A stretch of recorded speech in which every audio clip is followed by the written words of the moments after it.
बिस्मिल्लाहिर्रहमानिर्रहीम, अस्सलाम वालेकुम। आपका दोस्त सलमान हैदर। दुआ है परवरदिगार से कि उसने आपको और आपके अहले खाना को अपनी हिफ्ज़ मान में रखा हुआ। अब तक की सबसे अहम और बड़ी खबर यही है कि आर्मी अदालत, यानी जी हाँ, फ़ौजी एक्ट यानी आर्मी एक्ट के तहत, और वो आर्मी अदालतों में जो लोग हैं जिनके ऊपर केसेस चले, उसकी पहली खेप पहुंच गई है। बाकायदा तौर पर डिमांड करके लिया गया है 16 अफराद। कितनी अहमियत के हामिल है उसकी कुछ डिटेल्स बतानी है। खान साहब ने चैलेंज किया है जी इस आर्मी एक्ट के तहत कोर्ट मार्शल को, जो पब्लिक का हो रहा है, उसकी कुछ डिटेल्स आपको बतानी है। और नो फ्लाई जोन में बुशरा बीबी का नाम आया है और उसकी कुछ चीज़ें। तो ये सारी चीज़ें एक के बाद एक करता हूँ, और कुछ बहुत अहम है जो शायद मैं अभी इब्तदाई तमहीद में तो ना बांध सकूँ, तो मैं चीज़ें आपके रखता हूँ। रिक्वेस्ट करूँगा अगर वीडियो अच्छी लगी तो उसको सब्सक्राइब जरूर कर दिएगा चैनल को, ताकि आने वाले वक्त में भी मेरा और आपका ये राब्ता बहाल रहे। सबसे बड़ी खबर की सबसे पहले मैं आपको बता देता हूँ जी, और अब तक की सबसे बड़ी डेवलपमेंट है जिसे आप कह लें कि आर्मी एक्ट की अभी तक बात हो रही थी। आर्मी एक्ट के तहत मुकदमा चलाए जाएंगे, ये भी बात हो रही थी। कोई नई कानून साजी नहीं हो रही, ये भी बात थी। फ़ौजी अदालतों के अंदर अब मुकदमा चलेंगे। समझ में नहीं आ रही थी कि क्या ये वही पुरानी अदालतें जो बैरकों में लगती हैं और जिसमें आर्मी के एहलकार या अफसरान उनका कोर्ट मार्शल होता है, शायद वही हो। तो नहीं, या कोई खसूसी कोई अदालत को इस तरह का सेटअप बनाया जाएगा। तो मगर आज बाकायदा इसका काम शुरू हुआ जी, बाकायदा आगाज़ हो गया जी। पहली खेप है पाकिस्तान तहरीक इंसाफ के कारकुनों की, और उसमें एक साबिक एमपीए भी शामिल है जी। उनकी फ़ौजी अदालतों में ट्रायल का बाकायदा तौर पर मंजूरी दे दी गई है जी। और लाहौर की ATC एंटी टेररिस्ट कोर्ट को बाकायदा तौर पर PTI के साबिक एमपीए समेत 16 लोगों को मिलिट्री कोर्ट के हवाले किया गया है।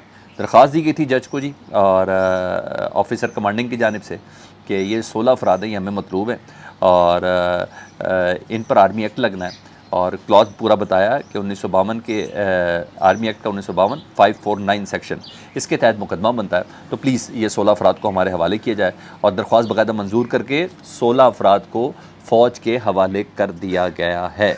ठीक है जी। तो पहली खेप पाकिस्तान तहरीक इंसाफ की अंडर ट्रायल आ चुकी है।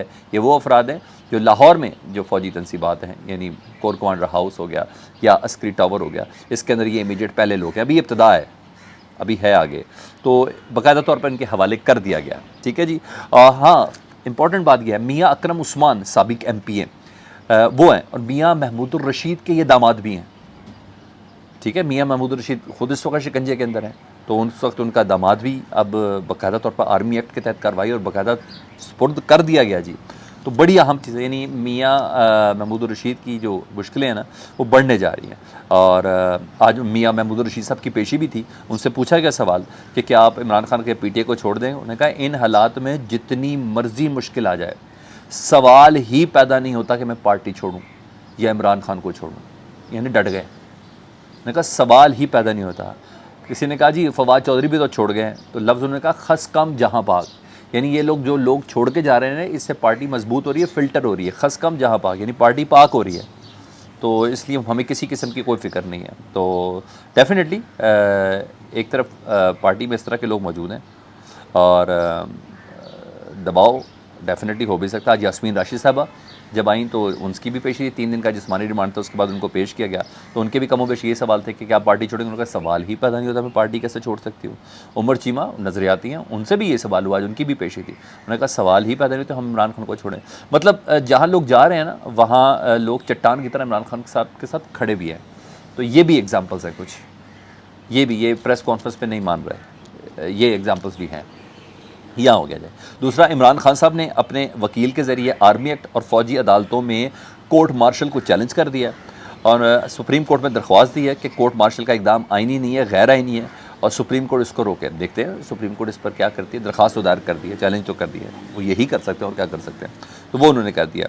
दूसरी तरफ जी, चीफ जस्टिस उमर अता बंदयाल साहब को हर तरीके से, जहाँ पार्लियामेंट के अंदर, जहाँ उनके दरवाजे के बाहर, जहाँ उनकी सास के ज़रिए किस तरीके से प्रेशर में डालने की जो कोशिश की जा रही है ना, काबू नहीं आ रहे, कैंडे में नहीं आ रहे। मैं इसको नून लीग का ही हैकर कहता हूँ, एंडिबल, क्योंकि सबसे ज़्यादा फ़ायदा ही उनको होता है। सबसे पहले ऑडियो मिलती भी उन्हीं को है, देता कौन है वो कुछ और है, मगर मैं इसको नून लीग का ही कहूँ तो बेहतर है। तो उसने आज फिर अपने अकाउंट से एक ट्वीट किया जी।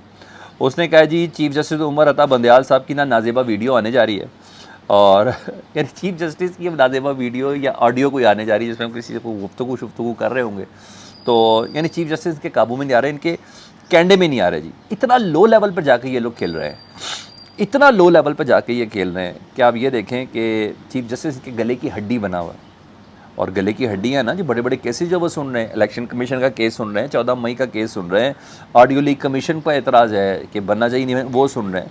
तो आज के रिमार्क्स भी जिस तरह के थे इलेक्शन कमीशन के वकील के सामने, उसका लुबेलबाब यही था ना कि भाई मैंने कल कहा था थका के मारेंगे चीफ जस्टिस, उनको थका के करेंगे, अपने ये कार्रवाइयाँ चलती रहे ना, वो सब चीज़ें अपनी चलती रहे। पहले ये ज़रा मामला उधर साजगार होते ना, तो ज़रा मैं इनकी ज़रा साजगारी पूरी कर दूँ। तो उन्होंने कहा आप हवा में ही तीर चलाएँगे तो क्या हम आसमान की तरफ देखते रह जाएंगे? ये इलेक्शन कमीशन के वकील जिन्होंने रिव्यू पटिशन जारी की हुई है, नज़र सानी की दरख्वास्त दायर की है, उन्होंने कहा यार टारगेट करके निशाना बनाएं, क्या एटलियाँ उतलियाँ मार रहे हैं, यही कह रहे थे ना यार, क्या कर रहे हो आप लोग,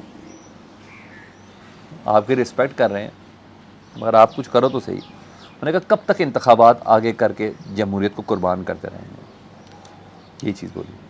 दूसरा ऑडियो से ही मैं बताऊं कि जब उनकी ऑडियो चीफ जस्टिस के, तो परसों 27 तारीख को ना ऑडियो कमीशन है जो काजी भाई जीसा साहब की सरबराही में, उसमें आबिद ज़ुबैरी साहब जो सुप्रीम कोर्ट बार के सरबराह हैं, उनको भी बुलाया गया। तो 27 तारीख को तो आबिद ज़ुबैरी साहब ने सुप्रीम कोर्ट में इस जो समन है जिसमें उनको बुलाया गया, तलब किया गया, उसको चैलेंज कर दिया।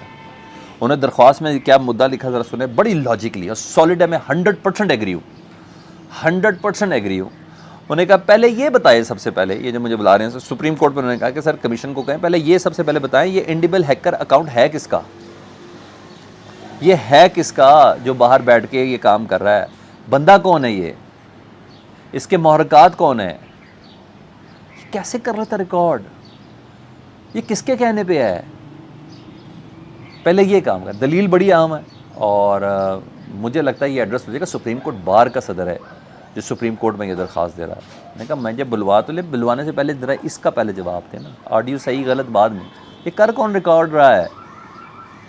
और एक बार ये वंस फॉर ऑल क्लियर हो जाए ना, मैं आपको बता दूँ कभी भी क्लियर नहीं होना, नहीं होना।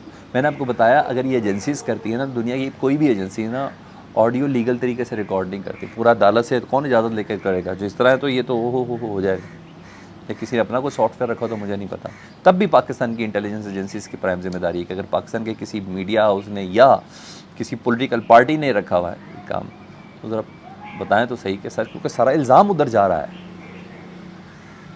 मैं ये नहीं कर रहा ये एजेंसीज़ कर रही है, ये जो कर रहे हैं उनका नाम तो ले लें, इतना तो बता सकते भाई ये वो लोग कर रहे हैं, कि ये भी नहीं, ऐसा नहीं हो सकता, इनका नाम इनका पता चले कौन कर रहा है, कर दें, नंगा वक्त है।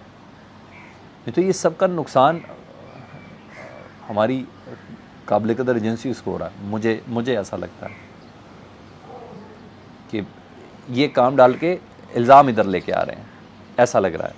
अच्छा बहरहाल उन्होंने ये कहा है ज़रूर, एजाज़ चौधरी साहब, उनका भी सॉफ्टवेयर अपडेट नहीं हो रहा, और मेरे ख्याल है उनके मामला भी थोड़े सख्त हैं, शेरी मज़ारी की तरह उनको भी बाहर लाते हैं फिर अंदर कर देते हैं।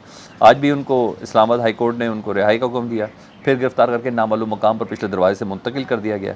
और मैंने कहा प्रेस कॉन्फ्रेंस पर आमादा नहीं है। हाँ, इनकी एक ऑडियो कॉल भी 9 मई के हवाले से ना, तो इनका निकलना इतना आसान भी नहीं होगा एजाज़ चौधरी साहब का, ये मैं आपको बताऊँ। दूसरा ATC अदालत जो है इस्लामाबाद की, उसने जुडिशल कॉम्प्लेक्स के हमले केस में ना ज़मानत खारिज कर दी है जी। हसान न्याजी, फ़ारूक हबीब, असद कैसर, अली नवाज़, मुराद सईद, इनकी ज़मानतें खारिज कर दी क्योंकि ये पेश नहीं हो रहे थे। पेश कैसे होंगे भाई, पेश होंगे तो उससे बड़ा वाक़या हो चुका है ना 9 मई का। यहाँ तो अदालतों के अंदर से तुन रहे हैं उन्हें, बाहर निकलते फिर अंदर दे देते, बाहर निकलते फिर अंदर दे रहे, ये बेचारे कहाँ जाएँ, यानी मार भी खा रहे हैं और सलाह भी नहीं पा रहे, तो ये भी मुश्किल है। मतलब ये इंसाफ भी नहीं ले सकते, ये पेश हो जाएंगे उसी वक्त पकड़ लिया जाएगा, फिर नामालूम मुकाम पर फिर प्रेस कॉन्फ्रेंस करके फिर बाहर निकल, वो चीज़ें चल रही हैं, तो इन बेचारों की मुश्किल ये है। और ज़ेबा चौधरी केस में इमरान खान साहब के वारंट गिरफ्तारी बरकरार है, इमरान खान साहब को यहाँ पेश होना होगा। यहाँ ये मैं आपको बता दूँ, इंतकामी कार्रवाई का आलम चेक करे जी, जिसने जाना नहीं है उसको भी, और जो प्रेस कॉन्फ्रेंस नहीं करे उनको भी।